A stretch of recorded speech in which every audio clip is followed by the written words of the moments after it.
perlawanan umat Islam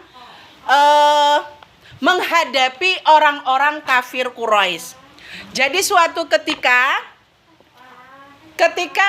umat Islam itu, Nabi Muhammad itu sudah hijrah ke Madinah.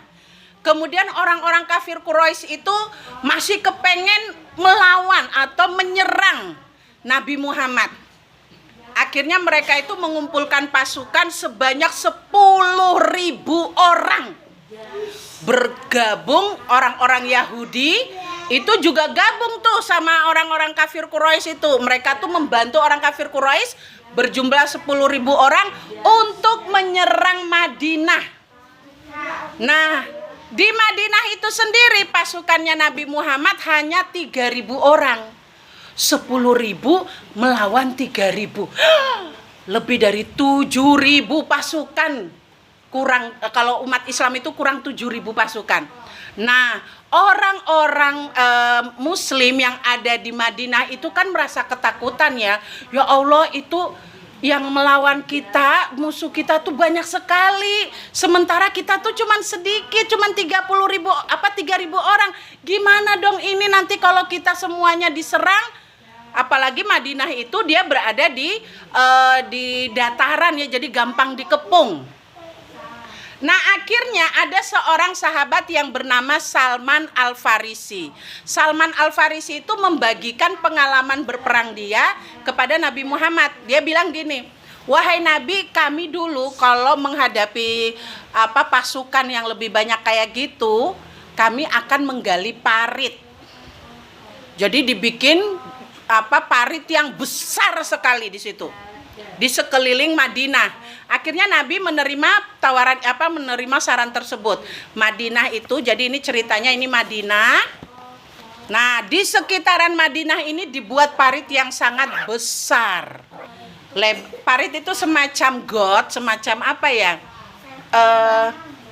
lubang tapi dia manjang, muter.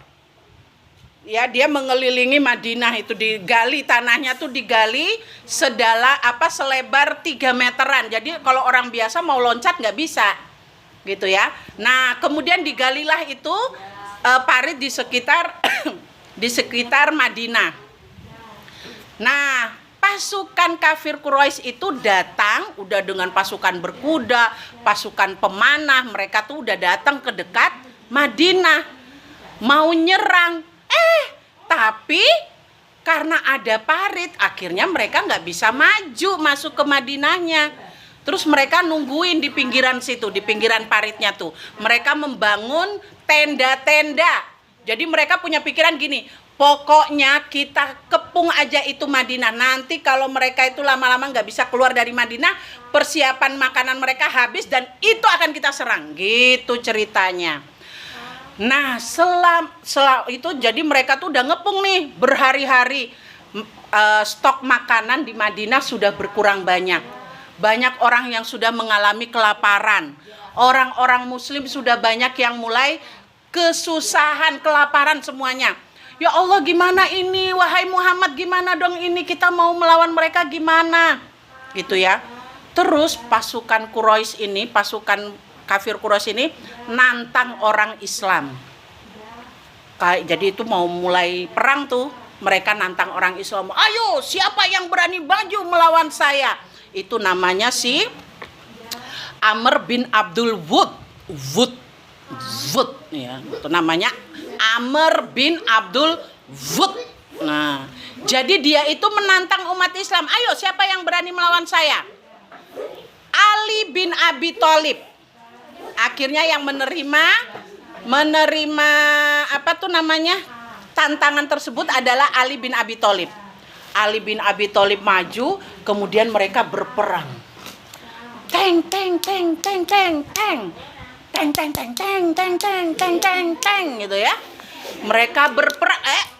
Nah, akhirnya leher but itu yang kencang tuh kelempar dia ya, akhirnya mati, kalah ya, jadi kalah, yaitu si Abdul Wud itu kalah.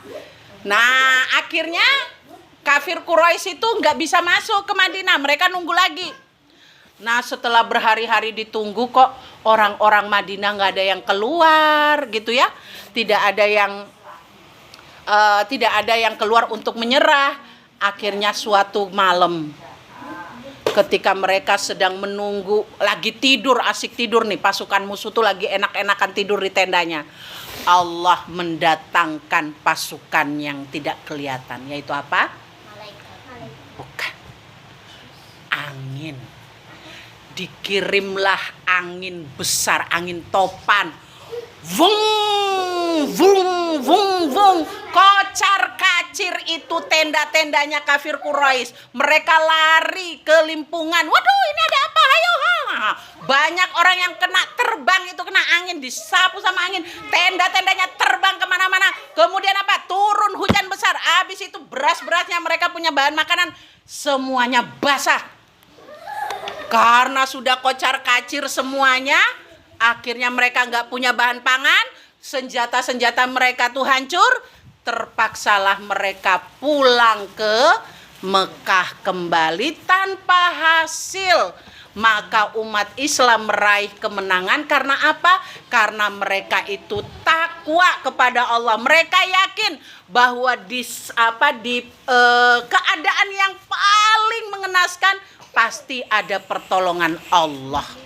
Barang siapa yang beriman kepada Allah, pasti Allah akan kasih jalan keluar, akan memberikan pertolongan. Maka kalian sebagai anak-anak Islam, ketika besok kok kalian udah dewasa, udah yang laki-laki udah kumisen ya kan, udah jenggoten ya kan, yang perempuannya udah pakai lipen gitu kan, udah dandanan, tapi ingat dandannya tetap pakai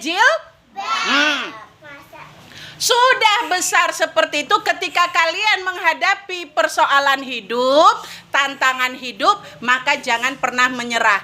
Yakinlah bahwa Allah pasti akan menolong. Asal jangan lupa apa? Allah hanya akan menolong orang-orang yang sholat. Kalau nggak sholat, maka Allah tidak akan menolong. Mau ditolong Allah apa enggak? Maka kuncinya harus apa? Boleh nggak sholatnya 3 kali aja? 2 kali deh. 4 setengah? 5 kali? Oke, berarti harus sholatnya 5 kali dalam sehari. Jangan 5 kali dalam 5 hari. Kleru ya. Ustazah, aku sholat 5 kali. Iya, 5 kalinya gimana? Senin, Selasa, Rabu, Kamis, Jumat. Yo, salah nek ngono kuwi. Ya. Sholatnya 5 kali dalam 1 hari. Subuh, duhur, asar, maghrib, isya. Nah, gitu ya. Jadi ingat ya. Itu nek giginya udah bolong kayak gitu harus sholat loh. Tanda kalau gigi kita udah bolong, udah ompong ya, itu tanda udah dewasa, udah mulai besar. Karena gigi bayinya yang dibawa sejak bayi itu sudah mulai tanggal, diganti sama gigi dewasa. Jadi kalau udah ada gigi dewasanya, maka sudah harus sholat. Nggak boleh 3 kali loh. Ya, negara ya. Ditambah loh sholatnya. Jadi kalian semua yang masih punya gigi bayi itu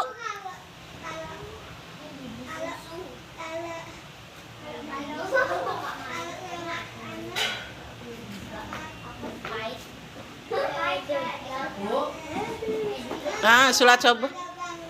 Oh ya, dikasih tahu lah sama ibu, Bu, besok negara itu pengen sholat subuh. Ya. Tahu nggak, kalau kalian sholat subuh, kata Allah itu, kata Nabi itu, orang yang sholat subuh itu adalah orang yang paling kaya di dunia. Saya pernah sholat subuh. Ya dong, bukan pernah lagi, memang harus tiap hari sholat.